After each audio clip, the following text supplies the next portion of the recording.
એક કાગડો હતો. ઉનાળાના દિવસોમાં ઉડતો ઉડતો તે ઘણે દૂર નીકળી ગયો. એવામાં તેને બહુ જ તરસ લાગી. તરસથી તેનો કંઠ શોષાવા લાગ્યો. આજુબાજુ કોઈ નદી કે તળાવ ન હતા. પાણીની શોધમાં તે આમતેમ ભટકવા માંડ્યો. ઘણી શોધ કરવા છતાં તેને પાણી મળ્યું નહીં. અચાનક તેની નજર એક કોઠી પર પડી. તેના આનંદનો પાર ન રહ્યો.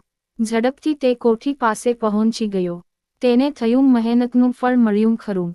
જુએ તો કોઠીમાં પાણી તો હતું પણ ઠીક નીચે હતું. તરસ્યા કાગડાએ પાણી પીવા ડોક લંબાવી પણ તેની ચાંચ પાણી સુધી પહોંચી નહીં. પાણી પીવા તેને ઘણી મહેનત કરી. ખૂબ ઊંચો નીચો થયો, પરંતુ બધી જ મહેનત નકામી ગઈ. પણ તે હિંમત ન હાર્યો. ખંતથી કામ લેવાનું તેણે નક્કી કર્યું. કોઈ પણ યુક્તિ કરીને તરસ छिपाવવી એમ તેણે વિચાર્યું. તે ચતુર હતો. તેણે આજુબાજુ નજર કરી. બાજુમાં કાંકરાનો ઢગલો પડેલો હતો તે જોઈને તે મનમાં હરખાયો. તેને યુક્તિ સૂઝી ગઈ. જો કે એમાં ઘણી જ ધીરજ અને મહેનતની જરૂર હતી. તરસે મરવા કરતાં મહેનત કરવી સારી એમ વિચારી તેણે ઢગલામાંથી ચાંચથી કાંકરો ઉપાડ્યો. કાંકરાને કોઠીમાં નાખ્યો. તેણે વારાફરતી ઉડીને કાંકરા કોઠીમાં નાખવા માંડ્યા. કોઠીમાં કાંકરા જેમ પડતા ગયા, તેમ કોઠીનું પાણી ઊંચે આવતું ગયું.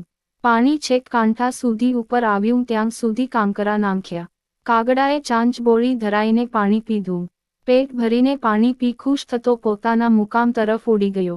જ્યાં ચતુરાઈ અને મહેનત બંને સાથે હોય ત્યાં ગમે તેટલું અઘરું કામ પણ અઘરું રહેતું નથી.